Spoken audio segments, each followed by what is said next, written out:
Friends, आज हर जगह artificial intelligence का जोर है। इंडिया में भी है, पर भारत में आर्टिफिशियल इंटेलिजेंस को लेकर डर भी है। क्या आर्टिफिशियल इंटेलिजेंस हमारी नौकरियां छीन लेगा? एआई हमारे समाज के लिए गंभीर खतरा है क्या? इस तरह के प्रश्न मन में उठते हैं और इस पर बल तब मिलता है जब यह पता चलता है कि बैंकिंग और फाइनेंस में जॉब्स लगातार कम हो रहे हैं। यह भी कहा जा रहा है कि 2030 तक भारत में करोड़ों नौकरियां जा सकती हैं। डर लगना इसलिए स्वाभाविक है, लेकिन क्या यह डर सही है? शायद नहीं। यह वास्तव में रोजगार के नए अवसर भी पैदा कर सकता है। तथ्य यह है कि नौकरियां इसलिए नहीं जाएंगी क्योंकि आर्टिफिशियल इंटेलिजेंस आ रहा है। नौकरियां इसलिए जा सकती हैं क्योंकि यदि हम अपने आप को आर्टिफिशियल इंटेलिजेंस के नॉलेज से अपने आप को इक्विप नहीं करेंगे। हेलो एवरीवन, आप सभी का मेरे चैनल में स्वागत है। मैं मनीष कुमार हूं। दोस्तों, आज आर्टिफिशियल इंटेलिजेंस से भारत और भारत के युवाओं को क्यों नहीं डरना चाहिए, इसी पर हम लोग चर्चा करेंगे। तो चलिए वीडियो को शुरू करते हैं। सबसे पहले हम लोग यह जानने का प्रयास करेंगे कि डर आखिर आर्टिफिशियल इंटेलिजेंस से कहाँ से आता है। लेकिन इस पर चर्चा करें उससे पूर्व यह महत्वपूर्ण है कि हम लोग ये जानें कि आर्टिफिशियल इंटेलिजेंस आखिर होता क्या है। आर्टिफिशियल इंटेलिजेंस एक ऐसी टेक्नोलॉजी है जो मशीन को मनुष्य की तरह इंटेलिजेंस देती है, सीखने, सोचने और निर्णय लेने की क्षमता देती है। आर्टिफिशियल इंटेलिजेंस के डर के 3 डायमेंशन हैं। पहला है जॉब जाने का खतरा, दूसरा है आर्टिफिशियल इंटेलिजेंस हो सकता है कि इंसान से ज़्यादा समझदार हो जाएगा, और तीसरा है आर्टिफिशियल इंटेलिजेंस का दुरुपयोग समाज को नुकसान पहुंचा सकता है। आर्टिफिशियल इंटेलिजेंस वास्तव में हमारी वल्नरेबिलिटीज़ को भी उजागर करता है, पर यहाँ पूछा जा सकता है कि यह डर तथ्यों पर आधारित है या एक हिस्टोरिकल पैटर्न का हिस्सा है। अर्थात क्या हम लोगों का जो डर है वह मिसप्लेस्ड है, वह बेमानी है। दोस्तों, आप भी मानेंगे हर बड़ी टेक्नोलॉजी रेवोल्यूशन में पहले डर आया और फिर अवसर आए। इंडस्ट्रियल रेवोल्यूशन को ही ले लिया जाए, यहाँ भी यही हुआ। जब स्टीम इंजन आया, जब टेलीफोन आया या जब इंटरनेट आया, हर बार यही कहा गया नौकरियां खत्म होंगी। पर वास्तव में हुआ क्या? हर बार नए जॉब्स, नए सेक्टर्स और नए अवसर पैदा हुए। इस आर्टिफिशियल इंटेलिजेंस के साथ भी यही होगा। क्या नए अवसर हो सकते हैं? इस पर चर्चा हम आगे करेंगे। उससे पहले हमें इंडिया के आर्टिफिशियल इंटेलिजेंस मिशन पर बात करना चाहिए। दोस्तों, भारत सरकार ने 2024 में India artificial intelligence mission launch किया। इसमें 10,372 करोड़ बजटरी आउटले दिया गया है। यह इंडिया की आर्टिफिशियल इंटेलिजेंस स्ट्रेटजी का हिस्टोरिकल टर्निंग पॉइंट है। इस मिशन के तहत मुख्यतः 4 काम होने हैं। पहला है आर्टिफिशियल इंटेलिजेंस कंप्यूटिंग इंफ्रास्ट्रक्चर का निर्माण, दूसरा है आर्टिफिशियल इनोवेशन सेंटर की स्थापना, तीसरा है डेटा गवर्नेंस फ्रेमवर्क का निर्माण, और चौथा है डायरेक्ट फंडिंग आर्टिफिशियल इंटेलिजेंस से संबंधित जो स्टार्टअप्स हैं उन्हें मुहैया कराना। दोस्तों, यहाँ पर एक बहुत ही बड़ा दिलचस्प पहलू है जिसको बताना आवश्यक है। अमेरिका और चाइना दोनों ही आर्टिफिशियल इंटेलिजेंस में बड़े पैमाने पर इन्वेस्ट कर रहे हैं, पर इंडिया का अप्रोच इन दोनों देशों के अप्रोच से भिन्न है। भारत का अप्रोच इंक्लूसिव है।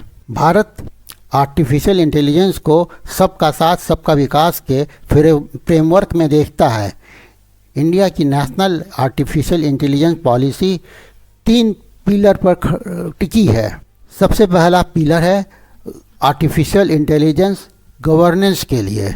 इसके अंतर्गत सरकारी सेवाओं में आर्टिफिशियल इंटेलिजेंस का उपयोग किया जाना है। दूसरा है आर्टिफिशियल इंटेलिजेंस फॉर एग्रीकल्चर।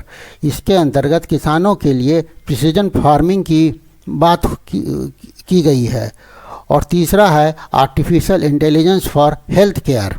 इसके अंतर्गत ग्रामीण क्षेत्र में हेल्थ डायग्नोसिस में आर्टिफिशियल इंटेलिजेंस के उपयोग की बात है। इस तरह से भारत के लिए आर्टिफिशियल इंटेलिजेंस सिर्फ एक टेक्नोलॉजी पॉलिसी नहीं है, यह एक सोशल इक्विटी टूल भी है। आर्टिफिशियल इंटेलिजेंस से भारत में किस तरह के अवसर पैदा होंगे, चलिए इस महत्वपूर्ण मुद्दे पर हम चर्चा आगे बढ़ाते हैं। प्रश्न यह किया जा रहा है कि क्या आर्टिफिशियल इंटेलिजेंस से जॉब जाएगी या बनेगी।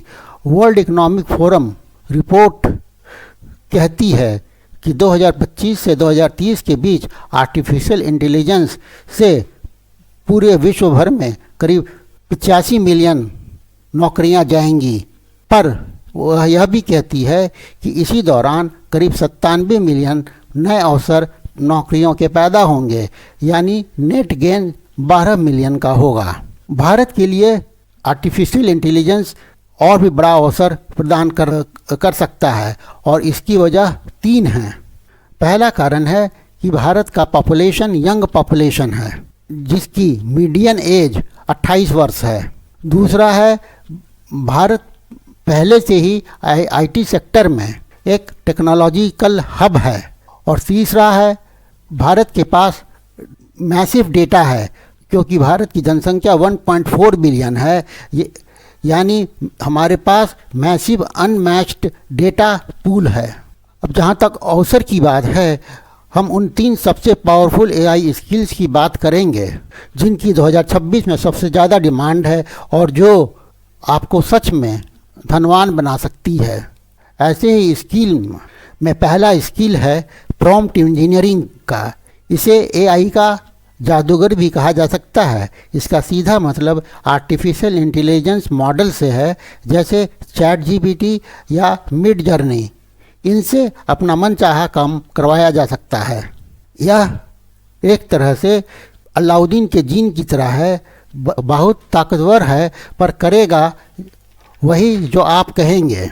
यह साधारण तथा विशिष्ट दोनों तरह के काम करने में सक्षम है। आज की तारीख में एक प्रॉम्प्ट इंजीनियर की औसत सैलरी 8 से 20 लाख रुपए सालाना है। इस फील्ड के टॉप प्रोफेशनल 50 लाख तक कमा रहे हैं। कंपनियां ऐसे लोगों को ढूंढ रही हैं जो उनके आर्टिफिशियल सिस्टम से बेस्ट रिजल्ट निकाल कर दे सकें। दूसरा स्किल है आर्टिफिशियल इंटेलिजेंस और मशीन लर्निंग का। यह स्किल थोड़ा टेक्निकल है।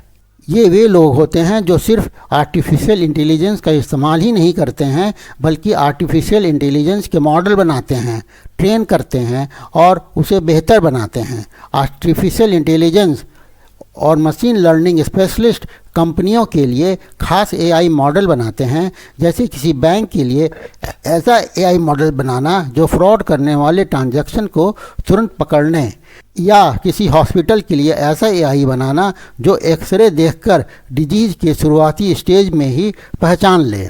आर्टिफिशियल इंटेलिजेंस मशीन लर्निंग के जो एक्सपर्ट होते हैं वे काफ़ी महंगे प्रोफेशनल होते हैं। एक अनुमान के अनुसार भारत में 2027 तक 10 लाख से भी ज़्यादा आर्टिफिशियल इंटेलिजेंस प्रोफेशनल्स की ज़रूरत होगी। और तीसरा स्किल है एआई ऑटोमेशन कंसल्टेंट का। यह स्किल उन लोगों के लिए है जो न तो पूरी तरह से टेक्निकल हैं और न ही पूरी तरह से नॉन टेक्निकल हैं। ये वे लोग हैं जो आर्टिफिशियल ऑटोमेशन का कंसल्टेंसी देते हैं। ये वे लोग हैं जो आर्टिफिशियल इंटेलिजेंस की दुनिया को बिजनेस की दुनिया से जोड़ते हैं। इनका काम है कंपनियों को यह समझाना कि वे अपने रोज़मर्रा के काम में आर्टिफिशियल इंटेलिजेंस को कैसे शामिल करके अपना समय, पैसा और मैन पावर बचा सकते हैं, और इस बचे हुए समय, पैसा और मैन पावर का उपयोग और ज़्यादा ज़रूरी कामों पर करके अपनी कंपनी की प्रोडक्टिविटी को कई गुना बढ़ा सकते हैं। आर्टिफिशियल इंटेलिजेंस और ऑटोमेशन कंसल्टेंट को कंपनियां भारी भरकम फीस भी देती हैं। इस तरह से हम लोगों को यह समझ में आता है कि आर्टिफिशियल इंटेलिजेंस से डरने की आवश्यकता नहीं है। इसलिए हम लोग निष्कर्ष के रूप में यह कह सकते हैं कि आर्टिफिशियल इंटेलिजेंस से डरने की ज़रूरत नहीं है। ज़रूरत है इसे सीखने की और आत्मसात कर आगे बढ़ने की। आर्टिफिशियल इंटेलिजेंस आपका पार्टनर हो सकता है। नौकरी जाने का डर सिर्फ उन लोगों के लिए है जो बदलना नहीं चाहते। ज़रा सोचिए, जब कंप्यूटर आया था तब भी यही डर था। डर यह था कि टाइपिस्ट की नौकरी चली जाएगी, पर टाइपिस्ट की जगह डेटा एंट्री ऑपरेटर ने ले ली। आज आर्टिफिशियल इंटेलिजेंस कुछ पुरानी नौकरियां खत्म कर रहा है तो नई नौकरियों का निर्माण भी कर रहा है। इस संदर्भ में ऋषि सुनक ने, जो इंग्लैंड के प्रधानमंत्री रहे, उन्होंने सही कहा है कि आप आर्टिफिशियल इंटेलिजेंस से नहीं बल्कि उस इंसान से नौकरी खोएंगे जो आर्टिफिशियल इंटेलिजेंस इस्तेमाल करना जानता है।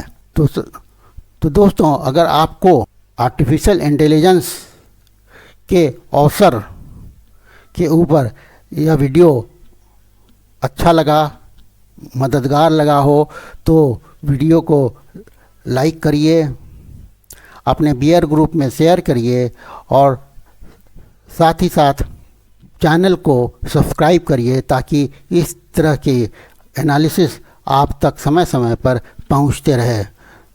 Thank you for watching. मिलते हैं फिर एक नए वीडियो के साथ। जय हिंद।